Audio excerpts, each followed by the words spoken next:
If you told me at the start of this series that we would be 7 videos deep, I would not believe you. And what's crazier is I could keep going. But for now, electronics experts and dragon slayers, internet, my name is Peridiam, and we've got some challenges to hack.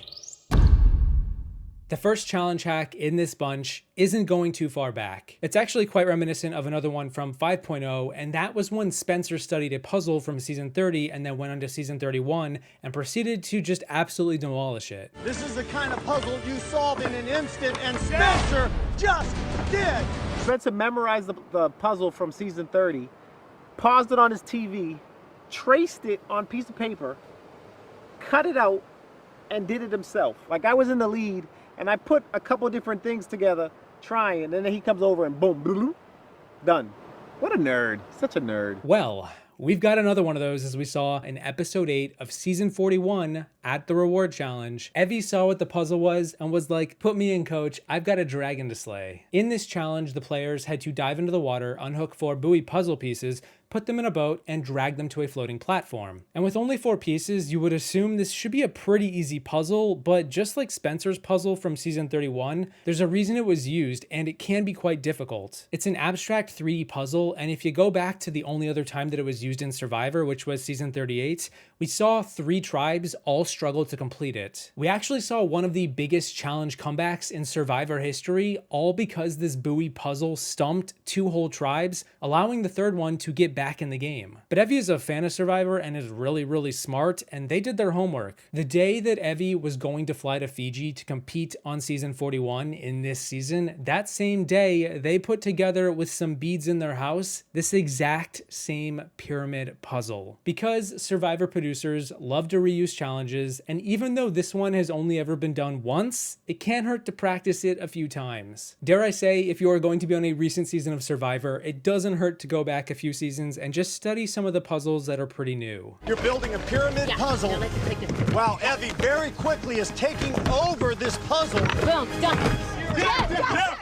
Unbelievable! I remember watching this on Edge of Extinction. I remember that tribe sucking so bad, and then they pulled out this puzzle, and I was like, I can make that puzzle out of beads at my house, and I did, and it paid off. After the game, like, one of the producers said to me, like, I thought that something broke in the challenge, like, because it just, like, so quick. This next hack is from a player who I'm surprised has yet to make an appearance in this entire video series. The hack is from a challenge called Hard to Handle. It's been played 3 times in Survivor, first in season 28, next in season 31, and most recently in season 41. This is a challenge where players stand on a declining narrow beam and hold a pole with a small platform. On top of the platform, they have to balance a ball for as long as possible, and the last player to not drop their ball wins. To make it more difficult, after a period of time, the players have to make their way down the beam as it gets increasingly narrower. They also have to hold their pole on a lower portion of the handle, making it more difficult to balance the ball. And in spite of me breaking down this explanation, the unique strategy is quite simple, and I'm surprised that we just don't see it more often. In the 3 times this challenge has happened, it has only ever been utilized once, and given the aforementioned fact that Survivor loves to reuse challenges, I'm expecting it to return soon, so I hope someone out there tries this strategy out. The common strategy is for everyone to stand facing forward at a decline. They focus ahead of themselves with their weight centered on both feet. But Joe did something different. For the first 2 rounds, he stood facing sideways, using one of his feet as the anchor, shifting his weight behind him. And for the final portion, the narrowest part of the beam, he practically faced backwards. This made the challenge appear a lot easier, whereas many players throughout every iteration of this challenge dropped out quickly after the transition to the next part, particularly the last part. Joe stayed steady throughout. It's the little things in the background that most people don't pay attention to that can make a world of a difference. This is a challenge in which,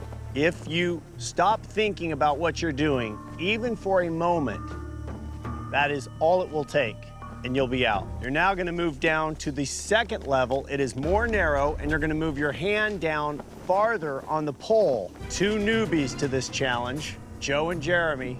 2 veterans, the only people who've played this challenge, Spencer and Tasha. Who will win today? And we are down to 2 just like that. It is Joe and Spencer. Another recovery. But he can't do it. Spencer drops. Joe wins first individual immunity.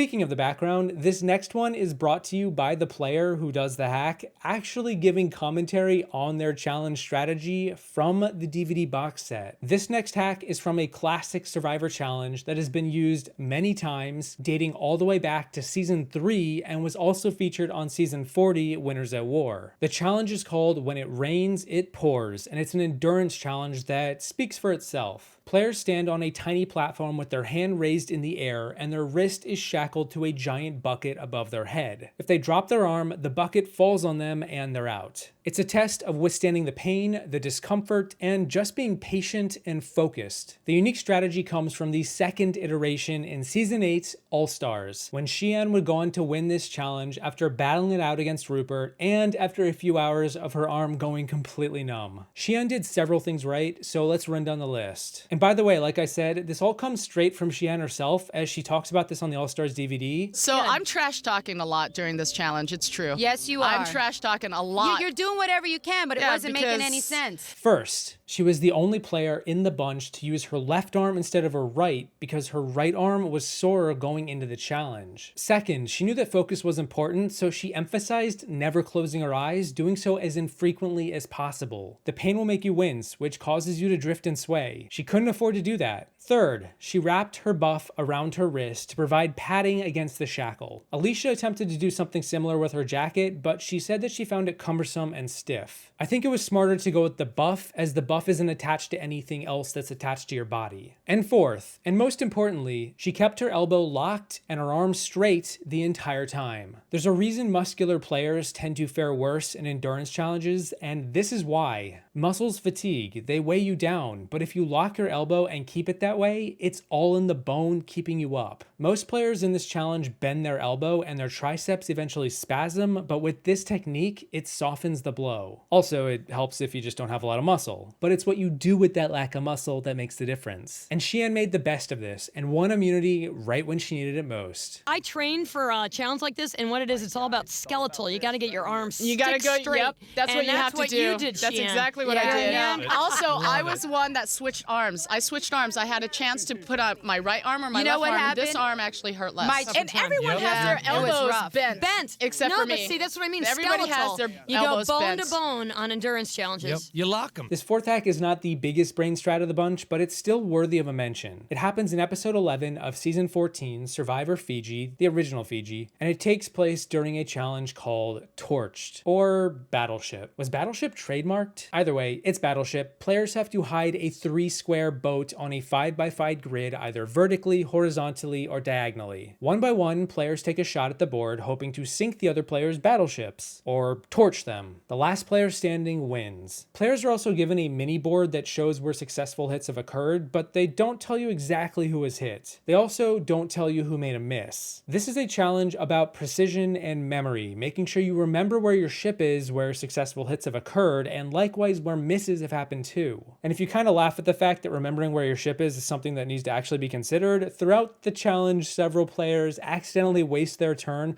on an already shot space only to miss, and even a few of them hit their own ship unintentionally. What do you know? You starve yourself for 30 days, you're going to start to forget some things. And even though a few of them did unintentionally hit their ship, one player did so intentionally. And that is what we're talking about. Come the final few rounds, Stacy was ahead of 2 players by 1 space. The way the board broke down, there were a few spaces where their ships could have still been, but Stacy was paying attention and recognized that in order to win, she had to do something that seemed counterintuitive on the surface, but was necessary to win given the circumstances. She shot herself. She realized, given the board state, that in order to win, she had to chance it and shoot at her own ship, knowing both Yowman and Alex were in the vicinity and only had 1 space left. And she was right to do so because she sunk both of their battleships with that last shot and went on to win immunity. Yowman and Alex, each with 1 square left.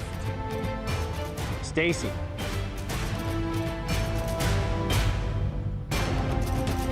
D4. D4 is a hit. Everybody takes a hit. A good strategic move as Stacy hits herself, but in the process takes out both Yowman and Alex. Stacy wins individual immunity. They say time flies like an arrow. but fruit flies like a banana. Well, this last hack is from Season 17, Gabon, Episode 4, and a reward challenge called Fruit Flies. And honestly, that's the hack. More flying fruit. This challenge involved players tossing fruit between a hole in a wall to a tribe mate on the other side. They had to do this twice, but the difficulty was that the opposing tribe had players with sticks trying to whack that flying fruit out of the air. But if the fruit made it through both walls, it would go in the tribe's basket, and the tribe with the heavier basket after 5 minutes was the winner. Early in the challenge, the yellow-coated tribe was getting their ass handed to them. Mostly because of this guy, because of Ace. He was a fantastic blocker for the Red Fong tribe. He just kept smacking the Coda fruit down, one after another. Meanwhile, Maddie and Kenny on the Fong tribe on the other side were proving to be a lethal combination. But then Marcus on the yellow Coda tribe realized something. The way to win this challenge wasn't through accuracy, it was through the success rate of the fruit getting past players like Ace. Because each tribe was provided with more than enough fruit to toss for the 5 minutes, Marcus did two things differently. First, he began to prioritize only the bigger fruit, and second, he began to throw 2 fruit to Dan, his other tribe member, trying to catch them at once. And once Dan would catch these fruit from Marcus, he would then throw both fruit at the same time to Randy, who was also on his tribe catching on the other side. This meant that even if Ace was able to block one of them, the other heavy fruit would still get through the wall. Whereas the other tribe was spending lots of time and energy chucking lots of little fruit, Marcus ensured what little time they had in this challenge was put to effective use. This little technique proved to be the winning strategy as Coda, the yellow tribe, went on to win despite being down early in the challenge. Dan, throw 2 pieces at once. Dan has 2 pieces of fruit. That one connects. Dan has half a watermelon and a pineapple. Catches the half a watermelon. 2 minutes left. 16 pounds for Fong. Not bad. This is what you have left.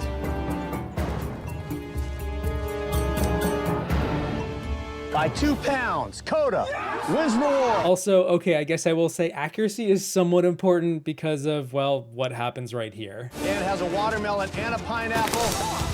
Annihilates Ace. Good news is, Ace, nothing got through. Hey, pegging people with fruit, hack number 6. But those are 5 more times Survivor players' hack challenges. Creative strategies, unique tactics, thinking outside the box to get ahead. Take any advantage you can get, so long as you're not cheating. What's fair is fair. And I hope you all enjoyed part 7 of this long-standing video series. I have really come to appreciate challenges a lot more in the show because of it. A huge watermelon-sized thank you to my patrons on the screen for throwing everything in the kitchen sink at my face. And thank you out there for watching. And don't forget, be like Evie. Do your homework on your way out the door, but not earlier than that. And I will see you in the next one once I find my way back onto the course. You know what? Here's a hack. Just lift up the blindfold. Crystal. Yeah. You are off the course. Oh, shoot. You are in the wrong lane. You're completely off track. Crystal, up over a hitching post. Heading the right way.